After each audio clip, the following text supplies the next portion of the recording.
monde, aujourd'hui je vous parle de l'art du bouddhisme écrit par Sa Sainteté le Dalai Lama.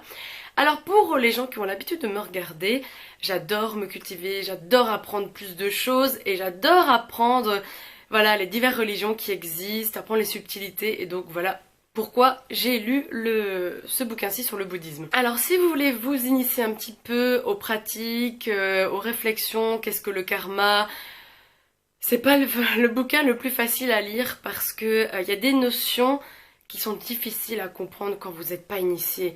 La notion du soi, du non-soi, à un moment on vous donne l'exemple d'une chaise.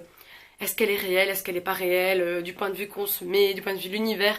C'est très difficile, là je me perdais complètement, donc c'est vers la fin du bouquin, là j'étais complètement nulle part. On vous parle aussi des divers courants qui existent dans le bouddhisme, c'est un peu comme la religion catholique, on a les protestants, on a les orthodoxes, voilà. On vous parle aussi des divers sous-groupes qui existent, je sais pas comment le dire. La partie qui m'a le plus intéressée, c'était le karma. Tout ce qui vient vers nous, tout est déterminé par nous et ça arrivera dans notre vie.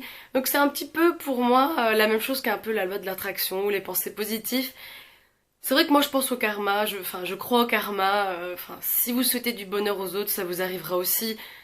Enfin, je pense que si vous souhaitez du malheur, à un moment ça va vous retomber dessus. Hein. Moi j'y crois. Donc j'ai bien aimé en apprendre un peu plus sur le karma, la réincarnation, enfin ça j'y crois pas vraiment. On vous dit aussi pour être heureux, pour être dans le bonheur, il faut être dans un esprit sain, un esprit libre, libéré. C'est pour ça qu'on vous dit de faire de la méditation, hein. C'est pour ça que les bouddhistes le font, on vous explique même comment faire, hein. Mais ça je le ferai pas, hein. Se mettre les jambes croisées et tout, bon... Voilà, c'est vraiment le Dalai Lama qui vous explique vraiment toutes les subtilités qui existent. Une chose de bouquin que je mets en pratique, moi maintenant, c'est quand vous êtes fatigué, au lieu de lutter, au lieu de continuer, prendre du Red Bull, lutter pour continuer à faire quelque chose, vous en pouvez plus. Moi j'ai lu ça pendant les examens et du coup ça m'avait donné le déclic. Voilà, quand vous êtes fatigué, vous continuez à étudier, vous êtes de plus en plus fatigué. Donc à un moment, moi je disais stop, je vais dormir 1 heure, ça va me faire du bien. Et franchement c'était la bonne solution parce que on est aujourd'hui dans une société qui est speed. Il faut aller de plus en plus vite, il faut continuer. Et voilà, je pense que c'est une bonne idée de lire des choses sur le bouddhisme dans une société telle que la nôtre. Hein. Il faut aller toujours plus vite, la vie c'est dur de gagner de l'argent, c'est dur d'être heureux. Je pense que c'est une religion, philosophie qui peut vraiment nous aider dans une telle société aujourd'hui. Si vous avez envie de commencer à lire des choses sur le bouddhisme, non, le lisez pas d'abord parce qu'il y a des subtilités qui sont vraiment endormantes.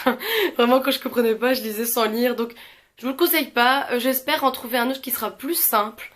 Je pense que ça ira beaucoup mieux parce que c'est vrai que c'est pas évident. Mais bon voilà, je l'ai lu, en même temps ça va vite, il est minuscule. Et donc c'est tout pour la vidéo, on se dit à très bientôt. Salut! Non. Je vous parle de l'art du Dalai Lama. Oui Manu, ça y est, tu commences à...